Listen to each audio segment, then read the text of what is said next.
नमस्कार, प्रदेश का सबसे भरोसेमंद न्यूज चैनल आप देख रहे हैं। मैं हूं आपके साथ सौरभ त्रिपाठी और आज बात करेंगे हम। भारतीय जनता पार्टी ने यूपी की पॉलिटिक्स में 12 घंटे के भीतर दो बड़े धमाके कर दिए। पहले समाजवादी पार्टी के विधायक दारा सिंह चौहान ने समाजवादी पार्टी का साथ छोड़ दिया और इसके फौरन बाद अमित शाह ने ओम प्रकाश राजभर की पार्टी को एनडीए गठबंधन का हिस्सा बनाने का ऐलान कर दिया। यानी कि अब से राजभर बीजेपी गठबंधन का हिस्सा है। अब ऐसे में सवाल ये खड़ा होता है कि क्या ओम प्रकाश राजभर एनडीए में शामिल होने से बीजेपी को फायदा होगा? क्या सुभाषपा के किसी नेता को मंत्रिमंडल में जगह मिल पाएगी? और इन्हीं सवालों के जवाब और आज हम बड़ी बहस में निकालेंगे और जिनका जवाब देने के लिए हमारे साथ एक खास पैनल मौजूद रहेगा।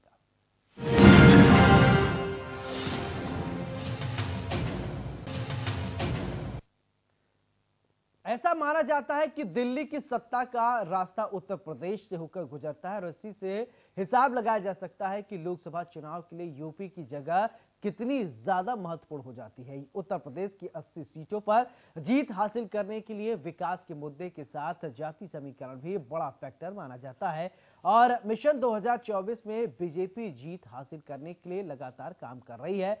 आज का दिन बीजेपी के लिए काफी अहम है क्योंकि ओम प्रकाश राजभर की पार्टी सुभाषपा का बीजेपी के साथ गठबंधन हो गया है और इसी के साथ विपक्षी खेमे को तगड़ा झटका लगा है। अब ऐसे में सवाल ये कि आखिर ओम प्रकाश राजभर कौन है और ओम प्रकाश राजभर की ताकत क्या है, ये बड़ा सवाल है। इस पर हम आज चर्चा करेंगे। ओम प्रकाश राजभर की अगर शख्सियत की बात करें तो 1996 में बीएसपी से बताया जा रहा है कि कोल असला से चुनाव लड़े और इसके अलावा फिर मायावती के फैसले से नाराज होकर बीएसपी छोड़ दिया। और इसके अलावा बात किया जाए तो ओम प्रकाश राजभर तो 2002 में सुभाषपा पार्टी का गठन किया और इसके अलावा उत्तर प्रदेश में राजभर समाज में एक अच्छी पकड़ है। इसके अलावा 2014 की बात करें तो सलेमपुर सीट से चुनाव लड़े ओम प्रकाश राजभर। इसके अलावा अगर बात किया जाए ओम प्रकाश राजभर के 2017 में सुभाषपा के 4 विधायक चुनाव जीती और बात किया जाए ओम प्रकाश राजभर की तो 2017 में बीजेपी सरकार के सहयोगी ओम प्रकाश राजभर रहे। इसके बाद नाराजगी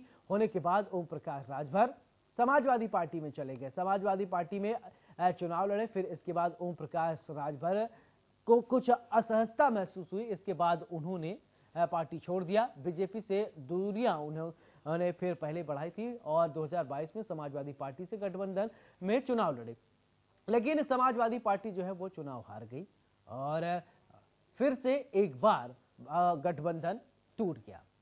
चलिए, तो वहीं इंडिया न्यूज के साथ सुभाषपा अध्यक्ष ओम प्रकाश राजभर ने सुपर एक्सक्लूसिव बातचीत की है। उनका क्या कुछ कहना है, चलिए शुरुआत है। आप लोग भी परेशान थे, हम भी परेशान थे। हमारी परेशानी के लिए किया आप? नहीं, दोनों लोगों की। सब लोग यही कहते थे कि राजभर किधर, कुछ समझ में नहीं आ रहा है। हमने कहा पहले एक समस्या का हल किया जाए। तो अंदर तक खाने में जब हमने पता किया तो ये पता लगा कि बसपा सपा कभी एक नहीं हो सकते, ये लोग इकट्ठा होकर नहीं लड़ेंगे। समाजवादी पार्टी का जो लक्ष्य है अकेले लड़ने के बराबर है। तो फिर हमने देश के प्रधानमंत्री जी के यहाँ जुगाड़ बैठाया, बात की तो माननीय प्रधानमंत्री माननीय नरेंद्र मोदी जी, माननीय अमित शाह जी गृह मंत्री, माननीय जेपी नड्डा जी राष्ट्रीय अध्यक्ष भाजपा और सूबे के मुख्यमंत्री माननीय योगी आदित्यनाथ जी, इन सभी को हम धन्यवाद देते हैं कि राजभर को एनडीए में शामिल किए। जो उनकी लड़ाई है गरीब कमजोर वंचित शोषित पिछड़ी दलित को आगे बढ़ाने का, वो लोग भी धन्यवाद दे रहे हैं कि आप शामिल हो गए।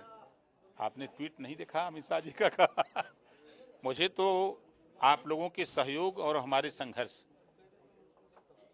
माननीय अमित शाह जी का ट्वीट ये बताता है।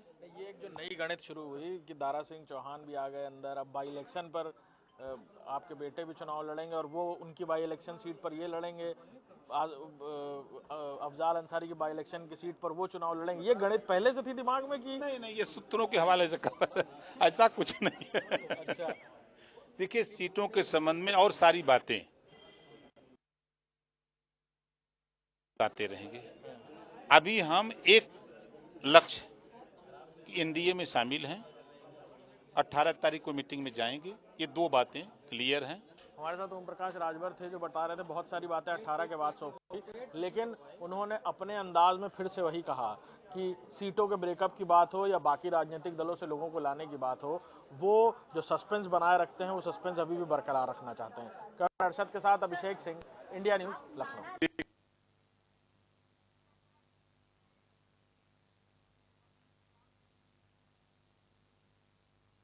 ओम प्रकाश राजभर का बीजेपी के तमाम नेताओं ने जोरदार स्वागत किया। उत्तर प्रदेश बीजेपी के प्रदेश अध्यक्ष भूपेंद्र चौधरी ने इंडिया न्यूज से खास बातचीत किया। क्या कुछ उनका कहना है, सुनिए। कयासों के बाद आज ओम प्रकाश राजभर ने औपचारिक तौर पर न सिर्फ प्रेस कॉन्फ्रेंस दी बल्कि कल अमित शाह जी ने बाकायदा ट्वीट से भी ये जानकारी आज दी है और मुलाकात हुई थी। वो आखिरकार एनडीए में आ गए हैं। कल 17 तारीख को एक बैठक है विपक्षी पार्टियों की, जिसमें ममता बनर्जी नहीं जा रही हैं, लेकिन कांग्रेस की बातचीत चल रही है। सोनिया गांधी शायद डिनर करने वाली है उनके साथ। 18 तारीख को एनडीए की बैठक है, कहा जा रहा है चिराग पासवान भी हो सकता है साथ आ जाए। भारतीय जनता पार्टी की मोदी जी के नेतृत्व में जो हमारी विकास यात्रा है, उस विकास यात्रा के साथ जुड़कर ओम प्रकाश राजभर जी ने अपना सहयोग देने का काम किया है। जो हमारी सरकार काम कर रही है इस विकास यात्रा में उनका भी सहयोग हो, तो मैं उनका स्वागत करता हूं, अभिनंदन करता हूं। और हम सब लोग मिलकर मोदी जी के नेतृत्व में जो भारतीय जनता पार्टी का हमारा संकल्प है उत्तर प्रदेश में सारी सीटें जीतने का, उस संकल्प में सबकी सहभागिता हो। ओम प्रकाश राजभर जी भी हमारे साथ आए हैं, दारा सिंह जी भी आए हैं। हम सब मिलकर मोदी जी के नेतृत्व में काम करेंगे और योगी जी के और मोदी जी के नेतृत्व की जो सरकारों ने काम किए हैं, हमारी गरीब कल्याण की योजनाएं हैं, अंत्योदय से जुड़े विषय हैं, हमारी विकास यात्रा है, उस विकास यात्रा में उनका भी से प्रभावित होकर वो हमारे साथ आए हैं। उनका स्वागत अभिनंदन करता हूं और अपने विचार के लिए, हमारे विचार के लिए हम सब एक पूरी ताकत के साथ उत्तर प्रदेश के विकास के लिए काम करेंगे। बिल्कुल, हमारे साथ प्रदेश अध्यक्ष जी थे जो बता रहे थे कि जो लोग भी साथ आएंगे उनका स्वागत है। खासतौर पर ओम प्रकाश राजभर को लेकर उन्होंने साफ कर दिया है कि ओम प्रकाश राजभर साथ हैं, विचारों से सहमत हैं और आने वाले वक्त में भी भारतीय जनता पार्टी और खासतौर पर एनडीए के साथ मिलकर लोकसभा चुनाव में ताकत बढ़ाने का काम करेंगे। कैमरामैन अरशद के साथ अभिषेक सिंह, इंडिया न्यूज, लखनऊ। चर्चा की शुरुआत करें उससे पहले देखिए इंडिया न्यूज संवाददाता की खास रिपोर्ट। प्रयासों अपनी गोलमोल जलेबीदार बातों के बाद ओम प्रकाश राजभर ने आखिरकार एनडीए का दामन थामा है और आज घोषणा भी की कि कैसे वो अब एनडीए के साथ चुनाव लड़ेंगे, लोकसभा चुनाव की जहां तक बात है। और साथ ही साथ गृह मंत्री राजनाथ सिंह ने भी बाकायदा ट्वीट करके जानकारी दी कि कभी कैबिनेट मंत्री रहने वाले दारा सिंह चौहान और फिर समाजवादी पार्टी में जाकर चुनाव लड़ने वाले दोबारा से अब एनडीए में आ गए हैं, यानी दारा सिंह चौहान भी अब एनडीए का दामन थाम चुके हैं। देखना होगा कि ये जो एक के बाद एक राजनीतिक समीकरण बदला जा रहा है। हालांकि ओम प्रकाश राजभर को लेकर कयासें तेज थी, लेकिन जो सीटों की मांग सूत्रों के हवाले से हमें जानकारी मिल रही है 18 तारीख को एनडीए की होने वाली बैठक में वो शामिल होंगे। ओम प्रकाश राजभर के भारतीय जनता पार्टी यानी एनडीए में साथ होने के बाद पूर्वांचल की उन 6-7 सीटों पर भारतीय जनता पार्टी का दबदबा बढ़ जाएगा और अब उम्मीद की जा रही है कि जल्दी बिहार में चिराग पासवान भी साथ हो सकते हैं। तो उत्तर प्रदेश में अब आने वाले वक्त में और भी कई ऐसे दल हैं, समाजवादी पार्टी के कई ऐसे बड़े नेता हैं जो पहले भारतीय जनता पार्टी के संपर्क में थे, अब वो दामन थाम सकते हैं भारतीय जनता पार्टी का। कैमरामैन अरशद के साथ Abhishek Singh, India news, Lucknow. Om Prakash Rajbhar NDA में अब शामिल हो गए हैं, यानी भारतीय जनता पार्टी को पूर्वांचल में अब कहीं न कहीं वर्चस्व और मजबूत होता नजर आ रहा है। दरअसल अगर ओम प्रकाश राजभर की बात किया जाए तो पूर्वांचल में अच्छा खासा जनाधार है। राजभर वोट बैंक हमारे साथ मेहमान जुड़ गए, सबसे पहले परिचय करवाते फिर उसके बाद चर्चा की शुरुआत करते हैं। दीपक सोनकर बीजेपी प्रवक्ता, बहुत बहुत स्वागत है। विनय सिंह सपा प्रवक्ता, बहुत बहुत स्वागत है। जैनेन्द्र अर्कवंशी सुभाषपा प्रवक्ता, बहुत बहुत स्वागत है। विजय उपाध्याय, आपका भी बहुत बहुत स्वागत है, आप वरिष्ठ पत्रकार हैं। सबसे पहले दीपक जी, चर्चा की शुरुआत आपसे। आज का दिन आपके लिए बेहद खास है। ओम प्रकाश राजभर एक बार फिर से आपके साथ हो लिए, क्या कहेंगे? देखिए, पहले तो जिस तरीके से सुभाषपा और उनके अध्यक्ष प्रकाश राजभर की जिस तरीके से एनडीए के साथ गठबंधन के साथ आए हैं, मैं उनका स्वागत करता हूं, अभिनंदन करता हूं। जिस तरीके से पहले भी लगातार वो सुभाषपा का गठबंधन भारतीय जनता पार्टी से रहा है और जिस तरीके से सेवा, सुशासन, गरीब कल्याण की योजनाएं और अंतिम पायदान पर खड़े हुए व्यक्ति को भी सशक्त करने का संकल्प जो देश के प्रधानमंत्री नरेंद्र मोदी जी के संकल्प को बढ़ाने का कार्य कर रहे हैं, उस संकल्प में मदद के रूप में कार्य करना और जिस तरीके से पिछड़े, दलित, वंचित, शोषित, वंचितों के कार्य के दत्तक अनुदान को बढ़ाने के लिए ये संकल्प बढ़ाने का कार्य किया गया है। निश्चित तौर पर साथ मिलकर के अंतिम पायदान पर खड़े हुए व्यक्ति को सशक्त करना, गरीब कल्याण की योजना से सेवा, सुशासन से लेकर के लोगों को योजनाओं से लाभान्वित कराना और उन सब योजनाओं की चीजों को पहुंचाने में सक्षम रहेंगे। और निश्चित तौर पर जिस तरीके से भारतीय जनता पार्टी इस कार्य को पूरा कर रही है और इस कार्यों से और इस जनता के प्रभावित कार्यों से ऐसे छोटे छोटे दल प्रभावित होकर के भारतीय जनता पार्टी के साथ और देश के प्रधानमंत्री नरेंद्र मोदी जी के साथ और उत्तर प्रदेश के मुख्यमंत्री योगी आदित्यनाथ जी के साथ बड़े प्रभाव से जुड़ने का कार्य कर रहे हैं। निश्चित तौर पर इस संकल्प को पूरा करने का कार्य देश के प्रधानमंत्री नरेंद्र मोदी जी संकल्प को पूरा करने का काम किया है। जयनंद जी, आपसे मेरा सवाल कि अभी ये कहा जा रहा था कि आखिरकार ओम प्रकाश राजभर कहां जाएंगे। कभी वो मायावती की तारीफ करते थे, कभी किसी और की तारीफ करते थे, लेकिन आज तो क्लियर हो गया कि ओम प्रकाश राजभर एनडीए में शामिल हो गए। क्या कहेंगे आप? देखिए, ये हमारे पार्टी का फैसला है कि हम किसके साथ जाएं, किसके साथ ना जाएं। और जहां तक एनडीए के साथ जाने का सवाल है, तो हम प्रधानमंत्री जी की जो भी महत्वाकांक्षी योजनाएं हैं उनमें शामिल होना चाहते थे। और जहां से हमारा गठबंधन जिन चीजों को लेके, जिन बातों को लेके, जिन मुद्दों को लेके टूटा था, वहीं से फिर से हम लोग शुरुआत करेंगे। और हम जो पिछड़ा, चाहे दलित हो, चाहे शोषित हो, वंचित हो, उन चीजों को साथ में लेके ही चलेंगे। आपने देखा होगा जैसे नीट में अभी तक आरक्षण नहीं था, वो आरक्षण प्रधानमंत्री जी ने दिया। जो वंचित और शोषित लोग थे, यानी धन का अभाव था जिनके पास, तो ईडब्ल्यूएस का आरक्षण दिया गया है। इस तरह से हर वर्ग के लिए कुछ ना कुछ प्रधानमंत्री जी ने किया है। जो लोग अपना रोजगार करना चाह रहे थे उनके लिए बहुत सी योजनाएं चलाई गई हैं, जिनसे वो बैंकों से बिना कोई गारंटी या मॉर्टगेज के धन ले सकते हैं और अपना बिजनेस शुरू कर सकते हैं।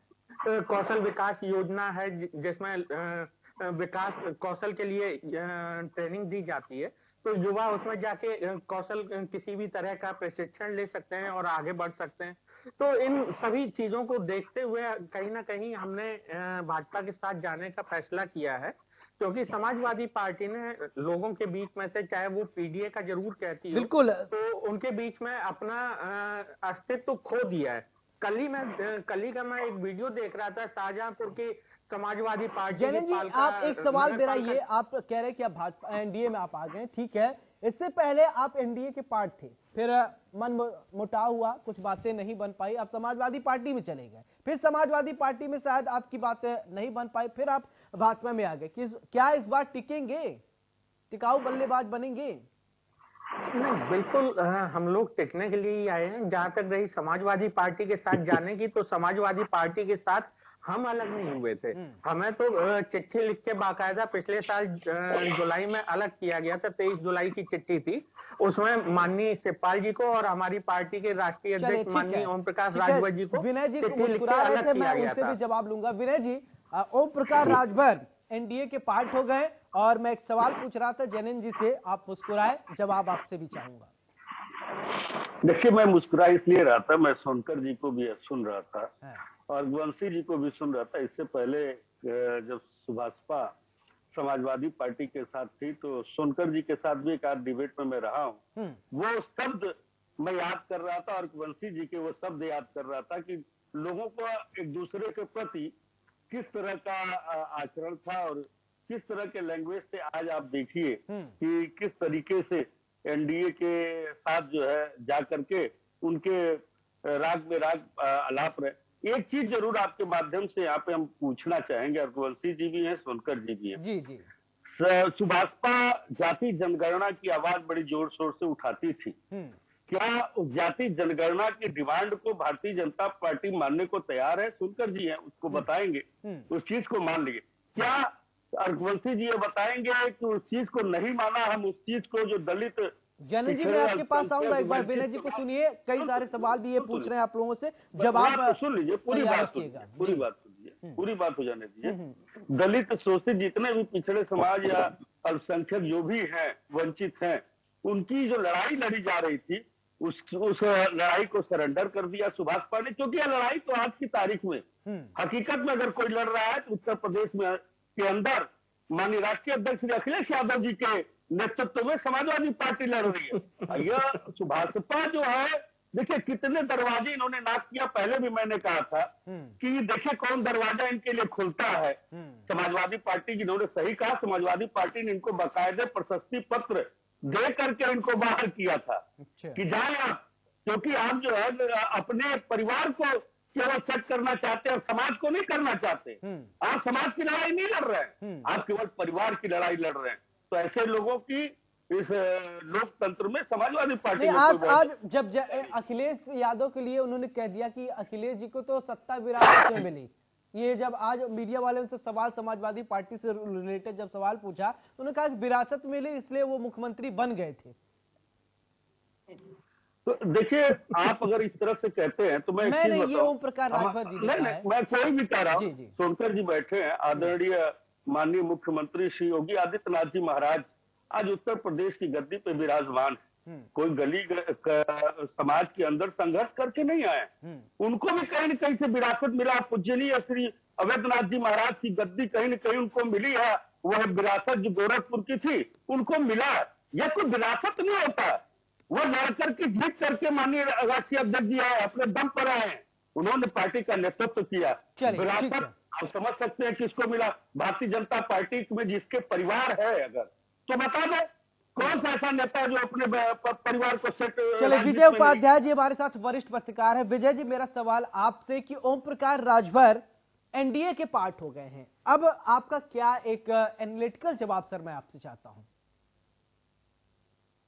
देखिए, ओम प्रकाश राजभर बहुत ही चतुर राजनीतिक व्यक्ति हैं। बहुत होशियारी से इन्होंने अपने सारे पत्ते खेले, सभी पार्टियों को गाली दिया और जब जरूरत पड़ी तो उसके साथ समझौता भी कर लिया। 2019 में तमाम इनके वीडियोस पिछले 15 दिन से सोशल मीडिया में घूम रहे हैं, जो इन्होंने जो कुछ कहा है बीजेपी लीडर्स के लिए, बीजेपी कार्यकर्ताओं के लिए तमाम। तो ये देखिए, एक तो होती है सिद्धांतों की राजनीति, एक होती है अवसर की राजनीति। तो ओम प्रकाश राजभर जी सिद्धांतों की नहीं, अवसर की राजनीति के सबसे बड़े प्रतीक हैं। और इन्होंने जितने मुद्दे ये गिनाते हैं, दरअसल वो मुद्दे इनके हैं नहीं। इनके मुद्दे वो हैं जो दिखाई नहीं देते, जिस पे चर्चा नहीं होती। समाजवादी पार्टी भी उस तरह का आरोप या वो चर्चा नहीं करती है, क्योंकि इनको भी कल को शायद फिर से ओम प्रकाश राजभर अगर बीजेपी से उनका रिश्ता टूटेगा तो कहाँ जाएंगे, फिर से सपा के साथ जा सकते हैं। क्योंकि छोटे दलों की मजबूरी होती है कि वो किसी न किसी दल के साथ ही मिलकर चुनाव लड़ते हैं, तभी जीत पाते हैं।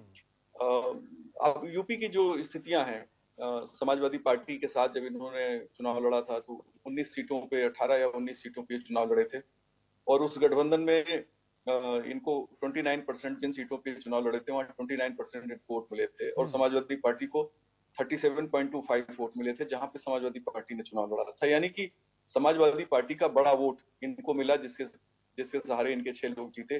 5 लोगों की इनके जमानत जब्त हुई थी, जो लोग चुनाव लड़े थे। तो एक संघर्ष करने वाली पार्टी है, इसमें दो राय नहीं। मुद्दे उठाना ओम प्रकाश राजभर जी जानते हैं, और सबसे बड़ी बात वो बहुत ही अच्छे वक्ता हैं और मौके पे अपनी दीपक जी, मेरा एक सवाल, ओम प्रकाश राजभर ठीक है अब एनडीए के पार्ट हो गए कि कभी ये कहते थे कि भाजपा को जमीन में दफना दूंगा, ये बात है। एक सभा को संबोधित कर रहे थे, डिप्टी सीएम केशव प्रसाद मौर्य पे विवादित बयान दिए थे, साल 2022 की ये बात है। कभी कहते थे कि भाजपा को जमीन में दफना दूंगा, आज भाजपा को कैसे उठाएंगे ये? देखिए, जिस तरीके से मैंने पहले शुरू की बातों में ही कहा कि जिस तरीके से हम एक संकल्प के लिए और जिस तरीके से गरीब कल्याण की योजनाओं के लिए, एक सुशासन सेवा के काम के लिए बढ़ने के लिए गठबंधन तैयार करने का कार्य किया है। मगर एक बात मैं और अपने विजय भाई, आदरणीय समाजवादी पार्टी के प्रवक्ता विजय भाई, ने बड़े भाई हैं, ये निश्चित तौर पर ये दिख रहा है कि किसियानी बिल्ली खंबा नोचे, ये सत्ता की मलाई से दूर कैसे। मैं विनय जी की बात कर रहा हूँ सर। अच्छा, विनय कहिए आप। मैं विनय जी कह रहा हूँ, मैं माफी चाहता हूँ अगर गलत आप। नहीं ठीक है विनय जी, ठीक है, विनय जी भी मुस्कुरा रहे हैं, ठीक है, जवाब दीजिए। जय और ना का अंतर है केवल। हाँ, तो दूसरा यही है कि जिस तरीके से हम तो संकल्प और गरीब कल्याण की योजनाओं के लिए, और जिस तरीके से देश के प्रधानमंत्री से लोग प्रभावित होकर के, उत्तर प्रदेश की मुख्यमंत्री जी की योजनाओं से प्रभावित होकर के छोटे छोटे दल, और आप देखिए ना इस तरीके से सत्ता की मलाई से दूर है हमारे लोग, और सत्ता की मलाई पाने के लिए किसी भी हद तक जा रहे हैं। और सही बात तो सच्चाई ये है कि डूबती हुई नाव पर कोई सवार, डूबती हुई नाव पर कोई सफर नहीं करता, ये सच्चाई दिख रही है।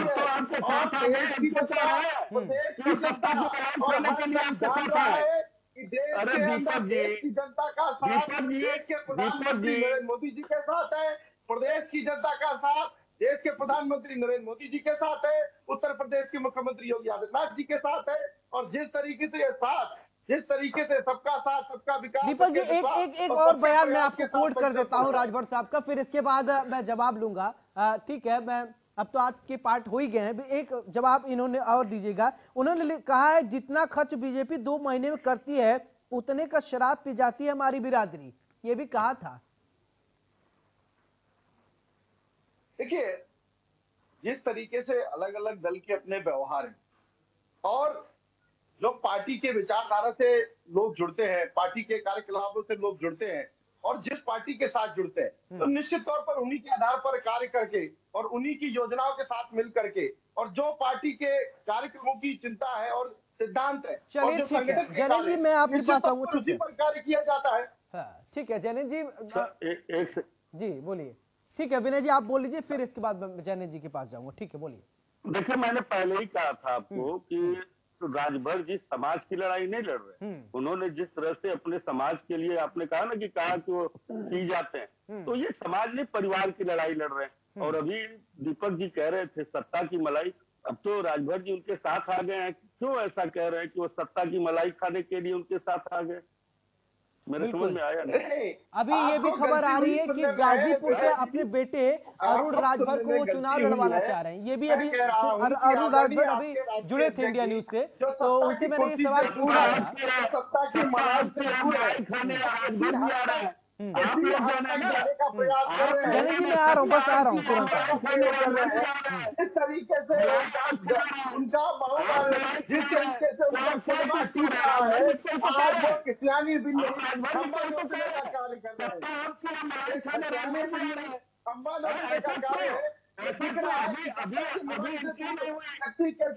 चलिए ठीक है, आप लोगों को बात आ गई।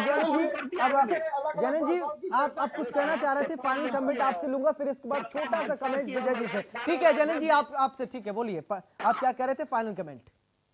देखिए सौरभ भाई, मैं 3-4 चीजें जो विनय भाई ने कही हैं उनको स्पष्ट कर दूं। पहला इन्होंने कहा प्रशस्ति पत्र दिया, वो प्रशस्ति पत्र एक चाचा जी को भी दिया था, वो लौट के आ गए आपके पास, तो आप उनके बारे में क्या टिप्पणी करेंगे वो आप ही जाने। दूसरी बात आपने कही कि अपने दम पे अखिलेश जी आए, नहीं, माननीय नेताजी के दम पे चुनाव लड़ा था, जीते थे, उसके बाद से एक भी चुनाव नहीं जीते माननीय अखिलेश जी। आप मुझे नाम गिना दीजिए कौन सा चुनाव जीते हैं, नगर पालिका, ग्राम पंचायत, कोई चुनाव नहीं।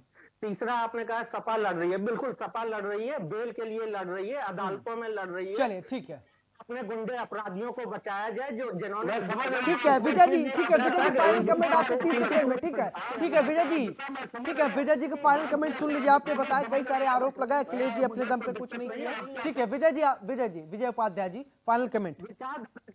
देखिए बीजेपी का जो गठबंधन है निश्चित तौर पर उत्तर प्रदेश में मजबूत हुआ है और चूंकि 2024 का चुनाव बहुत महत्वपूर्ण है और उत्तर प्रदेश की 80 की 80 सीटें बीजेपी जीतना चाहती है, तो जो कमियां 2019 में रह गई थी, जैसे सुहेलदेव भारतीय समाज पार्टी अकेले अपने दम पे चुनाव लड़ी थी, हालांकि इनको सीटें नहीं मिली, लेकिन उससे बीजेपी को कोई ज्यादा नुकसान भी नहीं हुआ था। लेकिन फिर भी बीजेपी ने अपनी मजबूती बनाए रखने के लिए, और ओम प्रकाश राजभर जी को भी अच्छा है, कम से कम उनके घर में एक मेंबर ऑफ पार्लियामेंट कम से कम हो ही जाएगा और प्रदेश में मंत्री पद भी मिल जाएगा, निषाद पार्टी के बराबर। बिल्कुल, सबकी अपनी मंशा होती है। दीपक जी बहुत बहुत शुक्रिया, विनय जी आपका भी बहुत बहुत शुक्रिया, जैनेन जी आपका भी बहुत बहुत शुक्रिया, विजय उपाध्याय जी आपका भी बहुत बहुत शुक्रिया। बड़ी बहस में आज हमने जाना ओम प्रकाश राजभर अब एनडीए के पार्ट हो गए हैं। अब ऐसे में ये देखना होगा कि पूर्वांचल में कितना मजबूत होती है बीजेपी, क्योंकि साल 2024 चुनाव के लिए पूरी रणनीति बनाकर उतर रही बीजेपी। और इससे अगर एक बात साफ हो गया है कि क्या ओम प्रकाश राजभर जरूरी है या मजबूरी है, इस पर भी विचार कीजिएगा। बड़ी बहस मेरे साथ फिलहाल इतने, नमस्कार।